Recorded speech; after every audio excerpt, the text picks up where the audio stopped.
had our first real scrimmage, second time full contact yesterday, so it was a big evaluation for our guys. And it's not just with the players, but it's an evaluation for us schematically as a defense. We're trying to figure out who are we and what we have, and had a good idea in the spring of guys that practice, but had a lot of guys out, and so those guys are getting quite a bit of reps this fall. And then, have 4 freshmen here too. So we had to find out pretty early they're getting 1 million reps, and some of them are ready, some of them aren't, and you just continue to coach and learn as they go. And so, we're having a staff meeting, told the guys after this, of just kind of talking about guys and where they fit, and who's ready to play, who's not, who needs more reps, who's going to play on special teams, and continue to develop and going from there. But it's a good group, and our guys are realizing it, that we got 18 of them, from scholarship and a few walk-ons, that there's competition at all spots. So they know every day they go out there of who's competing, who's doing their job, and who's executing. That's the big thing we've been preaching with Coach Spav is effort and execution.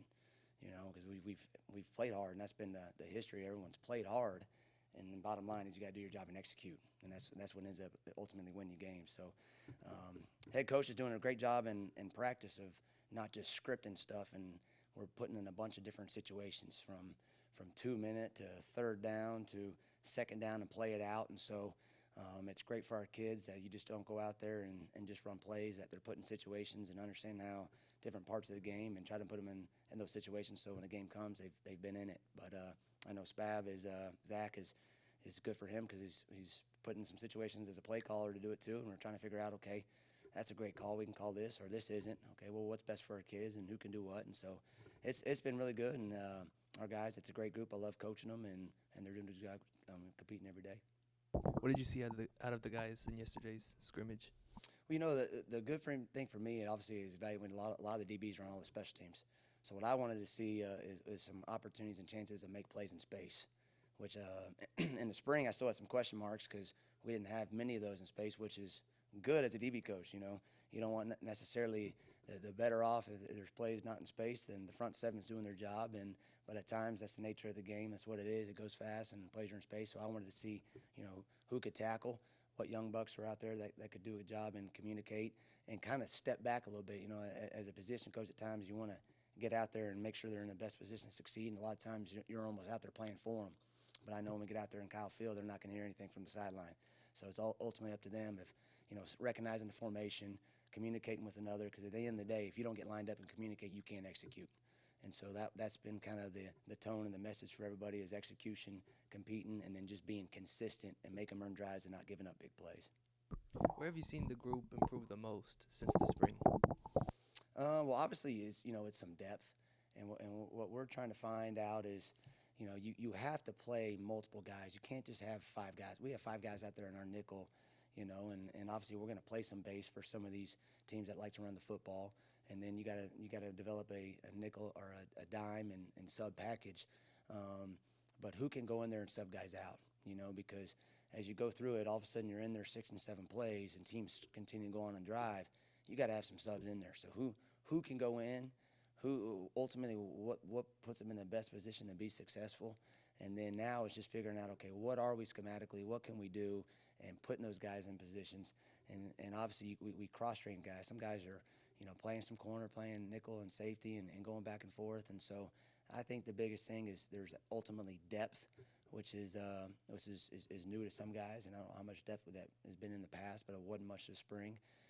And so that's what's at least been good for the freshman class to come in and set the standard. And so what I told them today as we got off the field is, whoever practices the best is going to go out there and play. That's the way you want it as a coach, and not just be handcuffed and have certain guys that they know they're starting no matter how they practice.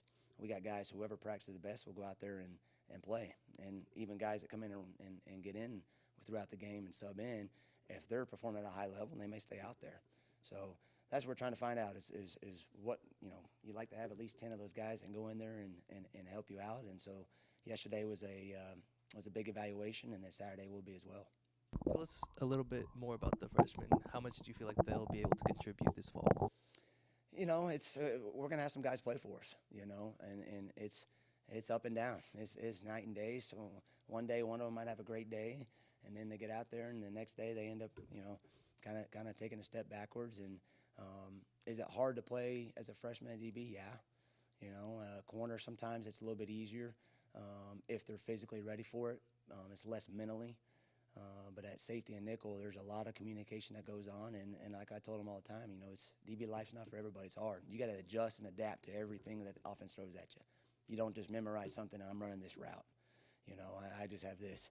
What am I doing versus unbalanced? What am I doing versus this? It's 2 minutes. That. So there's a lot of different situations, and that's why I had never been a part of this practice structure that our head coach is putting us through. And so I'm enjoying it, and I'm learning more as a coach in different ways and ways that I need to get better for them to understand. And so that's what's been good for us so far. What do you want to see from the group before the season starts? Well, I talk about it every day. What is our identity? And ultimately, your identity is whatever you put on tape. And I told them as a player and as a coach. And what I want to see, obviously, it starts with communication. If you can't communicate, you can't get lined up, you can't do your job. So you have to communicate. You have to be competitive. So if another coach pops on the tape, if you're playing hard and they're competing, you have a chance. And then techniques of what your coach should do. Obviously, if you pop on tape and you're saying, okay, these guys are well coached. They're in positions to be successful. They understand the situation, and then being consistent. Talk about the 4 C's. That's the hardest thing to do is be consistent. Every play, every rep. And that's the hardest thing to do, especially throughout camp and the grind. And they're finishing up finals today and then on the ball, and it's just being consistent because there's, you get tired as a coach. Imagine what they're going through practicing 3 hours out there in the heat, but everybody's doing it. At the end of the day, nobody cares. Everybody cares about what you put on tape and whatever you develop out there.